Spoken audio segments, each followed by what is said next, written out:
Hi everyone, my name's Jackie and I'm really excited to be sharing my new YouTube channel with you.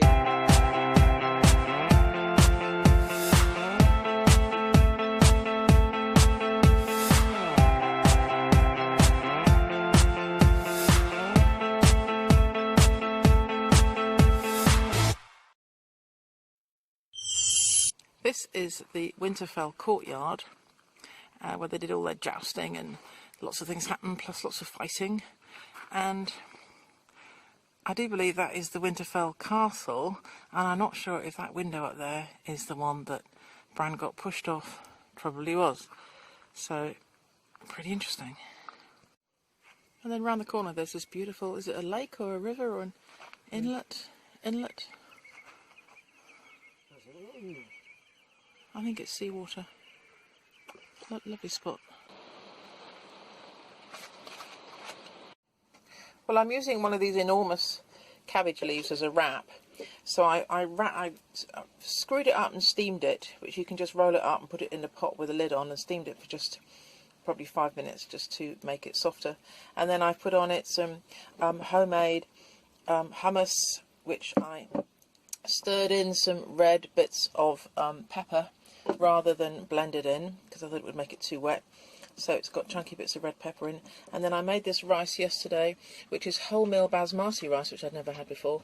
And I've added chopped sun-dried tomatoes without oil, and then cucumber, rocket and spinach. So we'll see how it tastes. Here it is, my first ever cabbage wrap. Have to have the stem side at the top.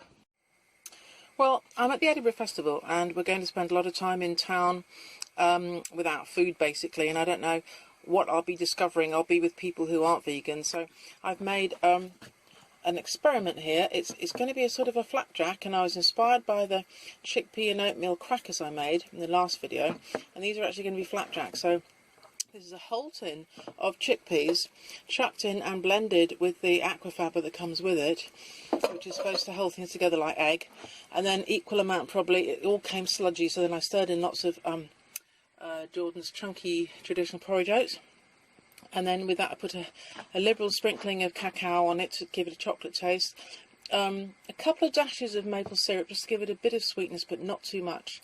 I'm trying to get off the sweet taste. I put in quite a few raisins, I crushed up quite a few walnuts, and then a hefty sprinkling of chia seed, sesame seed and sunflower seed. So I'm going to try and bake it up in my Dutch oven, which is nicely heating up there, and I'm hoping I'm going to make some really yummy flapjacks. I was thought I was carrying some silicone cupcake holders and I was going to make lots of individual cupcakes, but I wasn't, so I've just taken one of my regular baking trays, put silver foil in, and I've just sort of packed it up to the top and wedged it down full. So I mean, you can basically eat all of these ingredients raw, so if it holds together with the aquafaba, that'll be brilliant, and it'll be a nice bar. Otherwise I'll be taking in little pots of crumbs, but I'll cook it and see how it turns out. Cut it, and it cut beautifully. I should say that I smoothed over a small amount of maple syrup with a teaspoon right over the top, and then sprinkled more cacao mix over just to give a little bit of extra sweetness, because I'm still weaning myself off. I'm very excited about this. He's going to film me trying out these oatmeal chickpea chocolate cakes.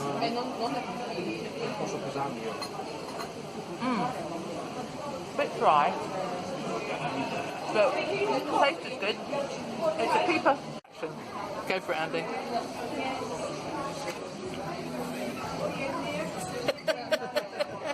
Bit dry.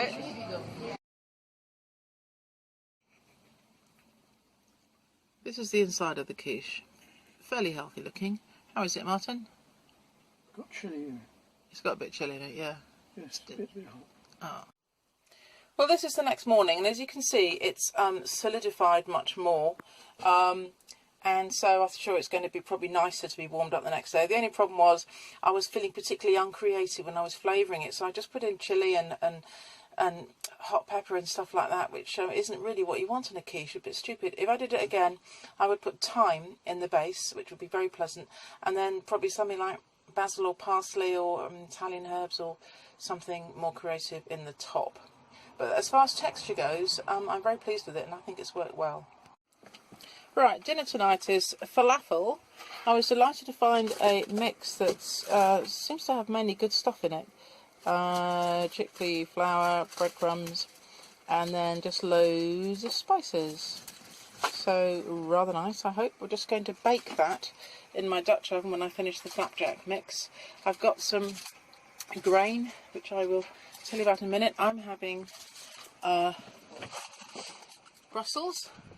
Martin's having cabbage, and I've made a gorgeous topping for the falafel, which is tahini blended with a bit of water and lemon juice and some salt, which tastes very nice. So hopefully it'll be delicious. This is the grain which we're having. It's green wheat frika. Hang on. Which is a sort of crunchy, wheaty thing. You cook it like rice. It's really nice. Green, a goom, which is the goom is the legume in the falafel, and a grain, which is the frika, with my lovely tahini topping. Delicious. Look at these amazing healthy cherries. I feel justified in buying such treats, because I hardly spend anything now on anything other than like carrots and vegetables, so I can splurge out on gorgeous treats like this.